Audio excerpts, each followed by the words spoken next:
एक बार एक गरीब आदमी बड़ी मेहनत से एक एक रुपया जोड़कर एक मकान बनवाता है। व्यक्ति बड़ा मेहनती था और उस मकान को बनवाने के लिए वह कई वर्षों से एक एक पैसा जमा करता रहा ताकि उसका परिवार एक छोटी सी झोपड़ी से निकलकर एक पक्के मकान में रह सके। इसके बाद पंडित से पूछकर गृह प्रवेश के लिए एक दिन निश्चित किया जाता है। लेकिन गृह प्रवेश के 2 दिन पहले ही एक जोरदार भूकंप आता है जिसमें उसका मकान पूरी तरीके से टूटकर गिर जाता है। और अब यह खबर उसे आदमी को दी जाती है तो वह दौड़ा दौड़ा बाजार जाता है और बाजार से मिठाई लेकर मकान टूटने वाले स्थान पर पहुंचता है जहां पर कई लोग उसके मकान के गिरने पर अफसोस कर रहे थे। और वह आदमी वहां जाकर मिठाई बांटने लग जाता है। तब उसके घनिष्ठ मित्र ने कहा कि तुम यह क्या कर रहे हो? तुम्हारा इतना अच्छा मकान गिर गया और तुम खुश होकर मिठाई बांट रहे हो।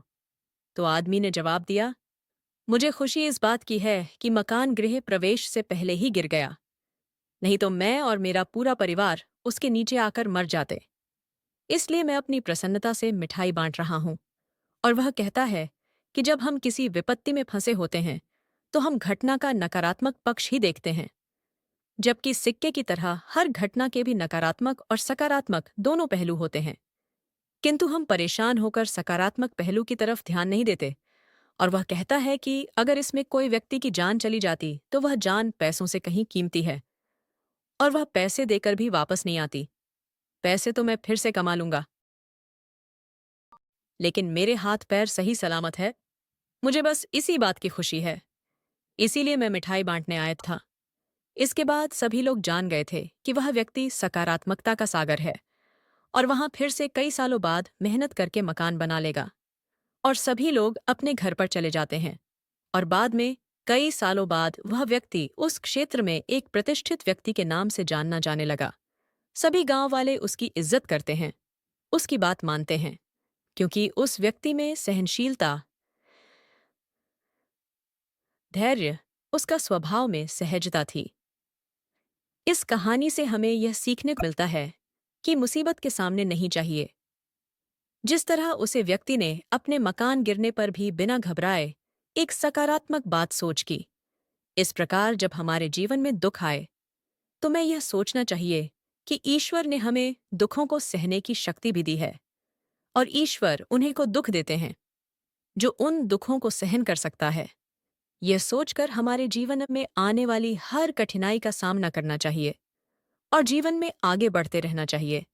जिस प्रकार एक चींटी किसी पेड़ पर चढ़ती है तो बार बार गिरती है, लेकिन वह अपना प्रयास नहीं छोड़ती और अंत में सफल होकर ही मानती है।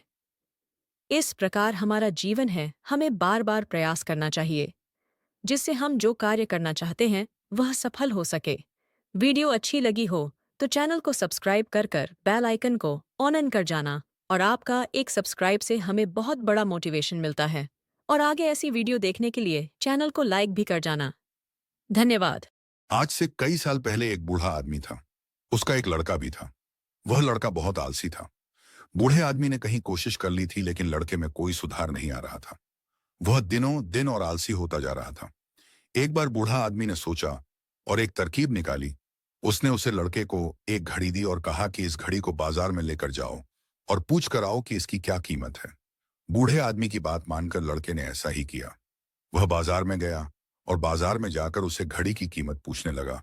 तो किसी ने 500 रुपए, किसी ने 200 रुपए, किसी ने 50 रुपए, किसी ने 1000 रुपए उसको बताया। लेकिन जब लड़का घर आया तो उसने सारी कहानी उसके पिता को बताई। तो पिता ने कहा कि ठीक है, इस घड़ी को तुम घर पर रख दो। और फिर से अगली सुबह जब लड़का उठा तो पिता ने कहा कि जाओ उस घड़ी को लेकर आओ। और जब लड़का घड़ी को लेकर आया तो कहा कि आज फिर तुम बाजार जाओ और पूछ कर आओ कि घड़ी में चल रहे समय की क्या कीमत है। और वह लड़का फिर से बाजार में गया और पूछा। बाजार में पहुंचा तो लोगों ने उसे मूर्ख समझ जो रोज परेशान करने आ जाता है। लेकिन जब एक बूढ़े व्यापारी ने उसे दिखा तो व्यापारी समझ चुका था कि यह लड़का क्या कहना चाहता है। फिर उसने उससे कहा कि जो यह समय इस घड़ी में चल रहा है इसकी कोई कीमत नहीं, यह अनमोल है। तब उसे लड़के ने घर पर आकर सारी कहानी अपने पिता को बताई। तो पिता ने उससे कहा कि उसे व्यापारी ने बिल्कुल सही कहा है। इस घड़ी में जो चल रहा है समय की कीमत नहीं है और तुम उसे समय को नष्ट कर रहे हो। मतलब तुम अपने अनमोल रत्न को नष्ट कर रहे हो। ऐसा सुनकर लड़का बड़ा प्रभावित हुआ और अगले दिन से लड़का समय समय पर अपना कार्य करने लगा और वह बिल्कुल बदल गया था। वह ऐसा हो गया था जैसा उसका पिता चाहता था, क्योंकि इस दुनिया में किसी की समय से ज्यादा कीमत नहीं है।